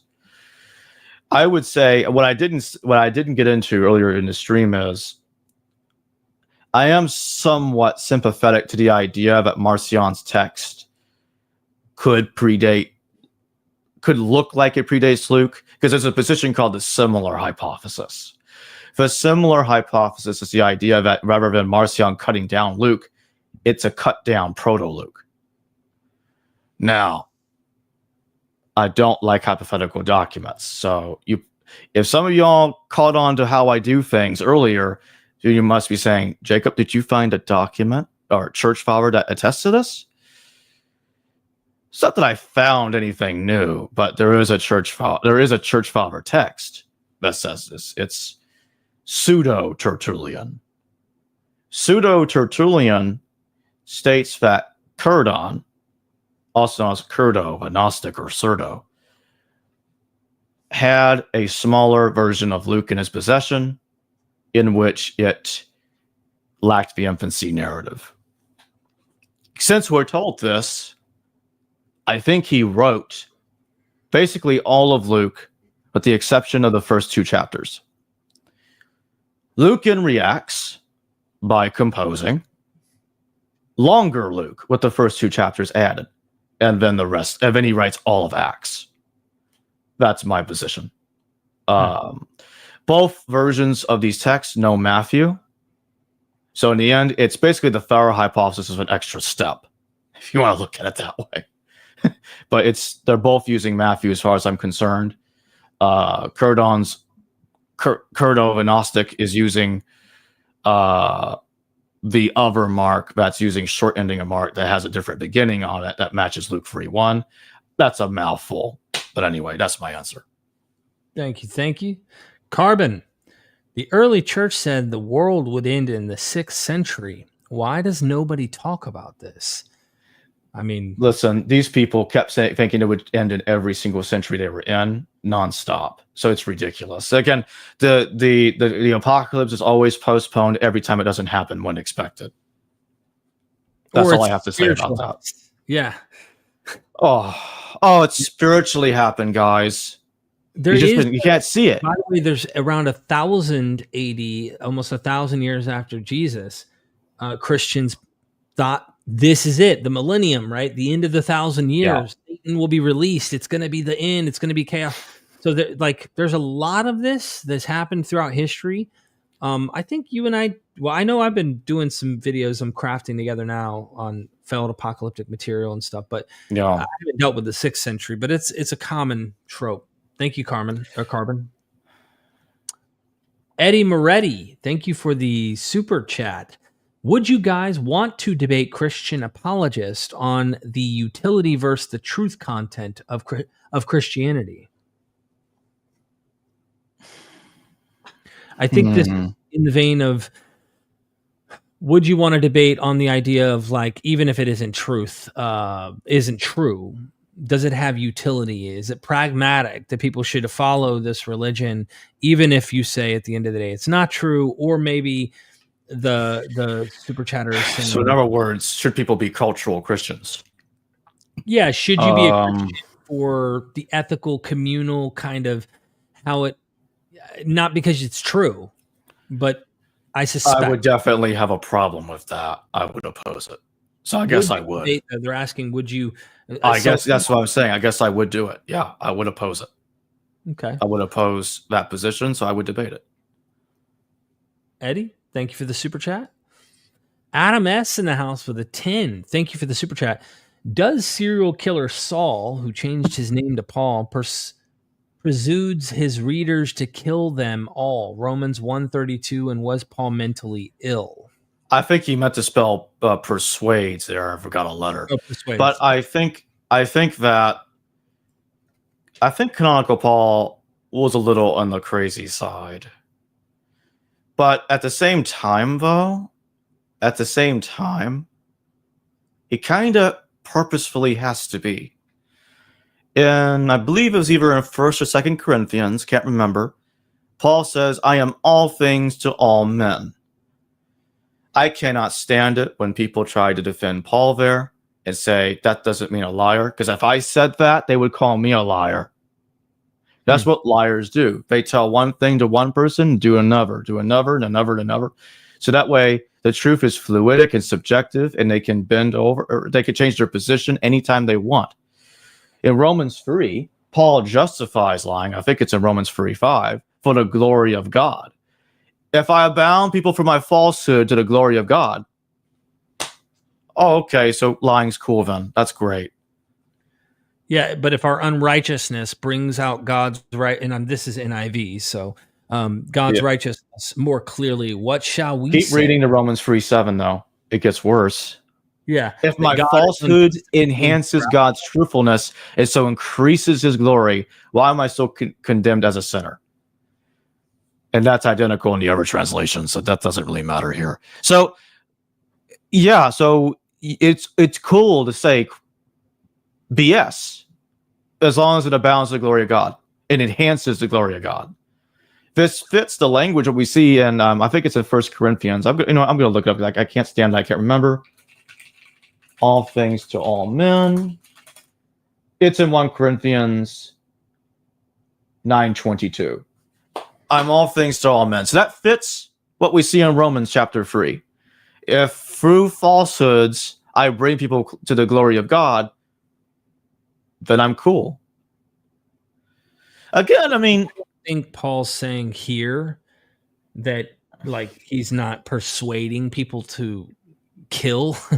I think he's just echoing something. Yeah, the moral. I think I agree with you there. I don't think he's trying to, because canonical Paul, he's just saying they deserve death, right? That's what I think is that they deserve. Well, it could definitely. It could. Well, this is as far as I'll go. he won't tell his followers explicitly to commit violence. So he'll toe the line and say, oh, they deserve death, but he's not going to say, but I want you to cause it. He'll hold back and not go all the way. That's how I feel is going on here. So he's kind of tiptoeing here. But canonical Paul is not, I'll say he's not as violent of an individual as the Paul that he's sanitizing and altering in these texts. Because the one in the 8030s, super violent man, he attacked James for crying out loud. Really, the moment they attacked James, the gig was up. Because I think the original Paul was a Herodian, and he was trying to I think he was trying to get people to get along, and then he lost it and attacked James. And after he attacked James, it's over. It's over. What's he going to do? Is he really going to have an argument like we see in Galatians? Hell no. No one's going to take him seriously after that. He attacked James, the Lord's brother. It's over. So the story's done. So I'm on the same page here. The tradition we have that before he converts, he is a persecutor of the church. This is when you would insert his killing of James, his fighting of James. His so-called pseudo conversion, because I don't think his conversion was really real. It's because he was doing it. He was doing it to try to manipulate and to bring people to trying to stop rebellion, trying to stop troubles, because there was all kinds of crap happening in the 8030s. Things were heating up then, and this would eventually lead to the Jewish War. So 40 years later. So about 40 years later. So what happens here is Paul just decided to attack James. So he's not going. So Paul decides, I'm not going to waste my time with arguments like the later canonical Paul will. He's just going to attack the guy. Yeah. He's like, he wants James dead. He wants him out of here. He's not dealing with this anymore. And then after that happened, see, if you look at 2 Corinthians, canonical Paul says he fled from King Aretas. 2 Corinthians 11. Well, that's ridiculous. How could a dude flee from Aretas in the AD 90s in the AD 30s? He's writing these letters with Timothy and these other people. I remember doing a show with John Kloppenborg years ago. I'm kind of jumping all over the place here, but I'll get it in order. Just give me a second. I had John Kloppenborg on a couple years ago to talk about the redating of Erastus, the Erastus inscription. Originally, the Erastus inscription was dated to the AD 50s and used as evidence that, hey, we have archaeological evidence that Erastus, the treasure man that Paul talks about in Romans, existed. One problem, though, it was redated. It's actually Hadrianic era. Oh, well, all of a sudden, it's not the same Erastus. It is the same Erastus. You dated the letters wrong. That's what happened. I'm talking about the date. The letters were dated wrong. So if you move the letters later to the 80s, 90s, it makes sense. You can have Erastus feasibly being alive in the 90s and the 140s, unless you wish Erastus to be a 90 or 100-year-old man, or even older than that, which is ridiculous. Right. But no, if you move the letters later, it solves these problems. And the original Paul living in the 30s, Paul the Herodian, would know nothing of Erastus. Never met the guy. They don't know each other. It was a different guy. Totally different situation, different time period. And if you look at 1 Clement, Paul goes furthest west of the empire, right? Now, why was he taken furthest west of the empire? Read Josephus. What does Josephus say? Multiple people in the AD 30s, the late AD 30s, were removed from power because the Roman administration was disappointed in them. Caiaphas was removed as high priest. Okay. Pontius Pilate was removed as prefect. Herod Antipas, the tetrarch, was removed as tetrarch. He was then exiled to Spain by AD 39. He was exiled to Spain. And I think that means Paul. I think Herod Antipas took Paul with him to Spain, where Paul dies. What I suspect, as Oscar Coleman says, in 1930, he was killed by other believers. Oscar Coleman suggests that Paul, based on 1 Clement, was killed by rival believers, and I think he's right. And There's a I violent think, streak, huh? yeah. Let me give you my hypothesis. If I had to guess why he was killed, it's because of what he did to James. He was hunted down. Took him 3 years to find him, and they found him and whacked him in Spain. That was the end of it. So that's why I think Paul probably died not long after he got there, 39 AD, and he's out of the picture. And like I said, look at 1 Clement, look at the Acts of Paul, look at Jerome. We're given 3 different chronologies about Paul here. Okay? That's what these texts are saying. That's the problem here. There's all kinds of issues across the map here. And that's what I'm trying to show here. Somebody said Paul didn't write Hebrew. Yeah, I know that. I think almost no scholar believes Paul wrote Hebrews. Hebrews talks about Jesus being a high priest, which is the language you see in 1 Clement. I remember Origen of Alexandria saying that either Clement or Luke wrote Hebrews, but only God knows. It's an interesting statement from Origen. Mm-hmm. I suspect he probably got it right that it was Clement, but at the same time, I can see a case being made that it was Luke. I'll leave it there. Thank you. Next super chat, the motherfucking Wendyberg in the house. Thank you for the super chat. Love the name and being a member. What were all the common J names if there was no J in the ancient Hebrew alphabet? This gets into I know where this is going. Some people say, Jesus didn't exist because the letter J doesn't exist in Hebrew. Come on. It's Yeshua. Okay, his name was Yeshua in Hebrew. What's the big deal? J is English, okay? So Greek, Latin, and Y in Hebrew. Yeah, right. That's my point. So, I see John White in the chat. He says, Jacob, you're firing facts. Thank you, John. I want to have you on again, man. We gotta get you back on. But yeah, I mean, it doesn't make to me, it's not a big deal that there's no J in the Hebrew alphabet. So what? I mean, this is just translation. I think it's sometime after like the 14th century or something. The long I, the hooked I, starts to take on the J. But it's a later thing, and so we're just translating a Bible from Greek or Hebrew into English, and so that's where we get the J, Jacob, James, Jesus. But it's I or Y, something to this effect linguistically. So thank you, motherfucking Wendyberg, for being here. That's an awesome name. Yeah. Gay Royale, just for in giggles, what is your definition of a Christian? Oh, that question, huh? I mean, I guess anybody that believes in Christ in some kind of way then thinks he rose from the dead. I guess that's a Christian.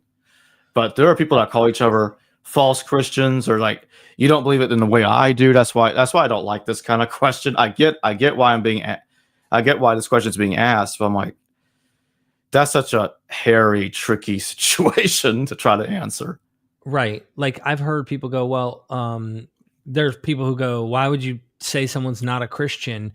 For me, I'm like, I guess in my mind, if I'm going to give you my 2 cents, it would just be, if you don't believe any of this stuff, like you have no dogma, you don't believe the creeds really are true or anything like that, you don't believe the miracles or anything like that, it's difficult for me. I mean, I guess if you want to call yourself Christian, go for it. It's just like, at what point do you need to be called a Christian any longer when you don't think these things are true in the literal sense that they never happened? Yeah. There was no resurrection. There was no virgin birth. There was no, you name it. And I guess you're welcome to say I'm a Christian for whatever reason. I don't want to draw that line, but tell me that's not, it feels odd to me.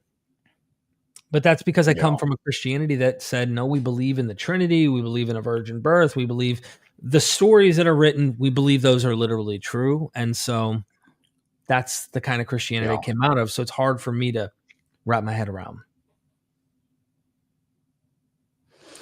But the term Christian, and this will be the last thing I say to address this question, there's no strong evidence of the term Christian being used until the AD 90s.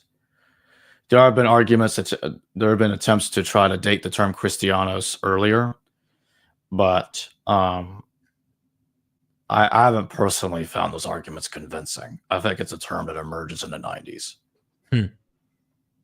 Yeah. Anyway, this is a bit anachronistic, but like that's Yeah. just what we understand Christians to be.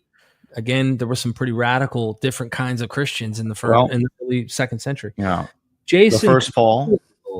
Yeah. Thank you for the super chat, Paul. A Roman agent opinions. This is in your. Well, yes, it is because I think it's true. Technically, I mean, by being an agent, he's a I would call it a Herodian Roman agent, and I think he was originally trying to. I think he was trying to persuade Jews that follow Jesus that Jesus isn't quite what they imagined him to be. And this would only work after Jesus' death, so Jesus can't call Paul a liar, say, "You're lying about what I'm saying." Now, even canonical Paul was being called a liar. That's why I said, "I'm not a liar, I'm not a liar, I'm not a liar." And you see more advanced arguments in Romans chapter 3 and all this other stuff, arguments I don't think the first Paul thought of. But the first Paul, he didn't really have much to say about trying to convince them. He tried. Based on what I see in First Clement, he didn't put in as much effort as canonical Paul does. I do not think canonical Paul was a Herodian, by the way, because he came from Giscala. He was a Jew born in Giscala. He's not related to the Herodians. That's why he makes this argument. Oh, I'm a Benjamite. I'm a Hebrew of Hebrews. I'm a Pharisee. He's saying all these things that doesn't make sense of, like what you see in Romans 16, 2 Corinthians 11. Those are bits that are reflecting a historical Paul from the 30s AD. That doesn't make any sense in the 90s. Paul fleeing from King Aretas as a full-grown adult in AD 37. Being a Herodian, Romans 16:11. That makes more sense of the earlier guy. And there is one more thing that we will need to pull up to finish that. But yeah, I think the other two are agents, but not quite in the same way. Canonical Paul is more like a propagandist, if anything. And then you get to the guy in the middle. Because I didn't talk about the guy in the middle too much. The one that acts as gearing the chronology around.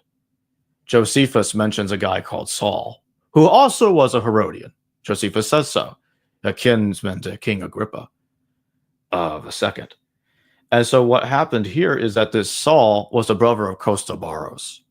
They were sent to appear before Emperor Nero in 66 AD, as Josephus tells us in the Jewish Words. After that, he never talks about them again. I suspect that's where the martyrdom of Paul from Nero's time came from. The Acts of Paul was reading Josephus. The author of Acts read Josephus and was gearing the chronology around that man that Josephus was talking about. The Paulus guy. That's Saulus in Josephus. Yeah, the other Saul. So Saulus, here, it'll be easier if I can show the slide. Sure. I pulled it up in case we brought it up at some point, and we're there. So he tells us here that Saul, I'll just read it. After this calamity had befallen Cestius, many of the most eminent of the Jews swam away from the city as from a ship when it was going to sink. Interesting metaphor Josephus uses there.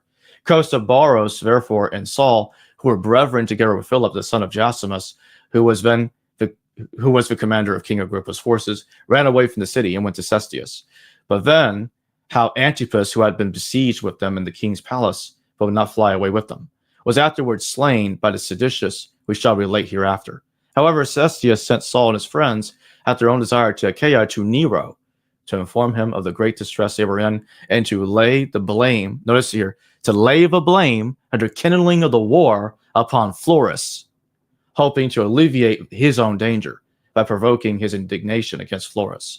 In the meantime, the people of Damascus, when they were informed of the destruction of the Romans, set about the slaughter of those Jews that were among them.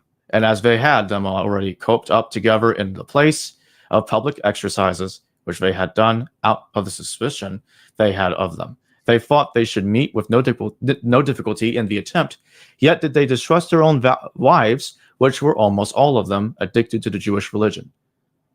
On which account it was that their greatest concern was how they might conceal these things from them. So they came upon the Jews and cut their throats as being in a narrow place, in number 10,000, and all of them unarmed. And this in 1 hour's time, without anybody to disturb them. So notice that this is an attempt to alleviate blame of causing the war. So this is a serious accusation they're laying against Florus there. Something I could easily see Emperor Nero getting pissed off at and saying, "Now don't shift blame. That's not Florus's fault. That's y'all's fault. That's y'all's fault. Excuse me. Y'all are at fault here, not Florus." And I could easily see Saul and Cosmology getting whacked when that argument went poorly, as I think is likely the case. And notice here that what's Saul doing, Derek? Fleeing from Jews and Damascus is mentioned in this context. Just like the Saul in Acts, by the way. That's why in Acts it contradicts 2 Corinthians, and Paul is fleeing from people, from Jews 30 years later than the Paul did in 2 Corinthians. You see my point? The chronology is a mess. And Acts is clearly building a chronology off of the Saul mentioned here in Josephus. So you're just taking it a step further from Steve Mason and saying, hey, we get it. It's building its chronology, but it's also character building based on also Josephus. And that's what you're kind of hinting at with this passage. Oh, yeah. 100%. Awesome. Wow. Okay. There's a lot here. I think we got one more here. Thank you, S. Mill, for the super chat and being a member. So you believe in Roman provenance for Paul now? Just curious.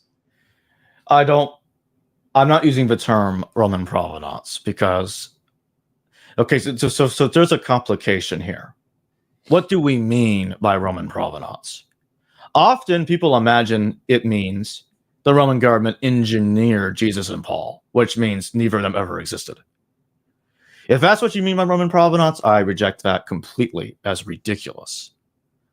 What Roman provenance for Paul, what do you mean by that? Because Paul being an agent does not mean Roman provenance for Paul, because he wasn't manufactured by the Romans. Now, on the other hand, there are some that can say, well, the Romans recreated Christianity, turned Jesus into a pro-Roman dude, but there was still a Jesus.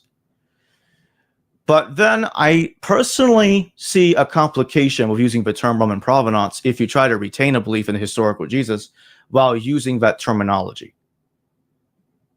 I'm open to having discussions with people that try to make that work. I'm having a hard time seeing how that makes sense, honestly.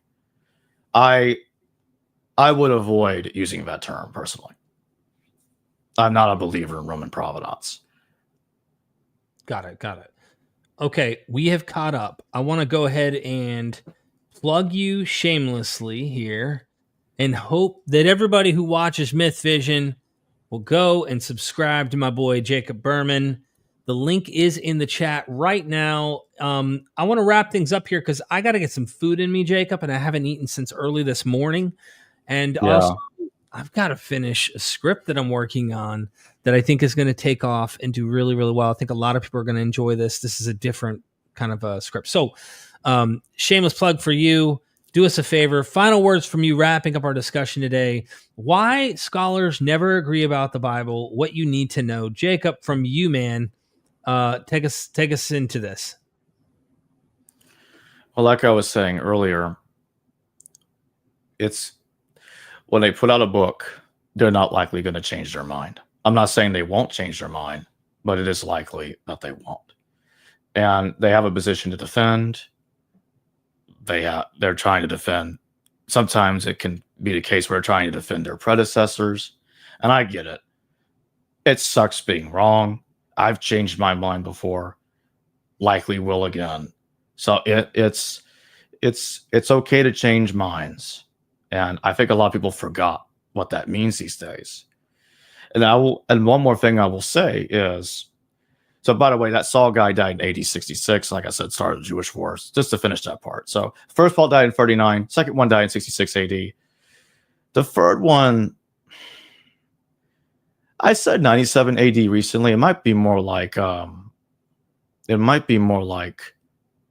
yeah, 97 AD. Yeah, that's probably right. But anyway, what I'm going to say is Paul was heavily mythologized. He was heavily mythologized, just like Jesus. They're both historical. They both existed. But the mythologization wasn't just limited to Jesus. It also happened to Paul. And I'm not just talking about Acts. It's the letters too. And I think it's high time, that we start examining that. Well, we're going to kick Paul's ass in the next episode and deep dive into that, because I think you're onto something with that as well. I hope people will subscribe to you. Please go check out Jacob. Jacob's doing all sorts of interviews. He has interviewed, again, as I said at the beginning, more academics than Myth Vision has.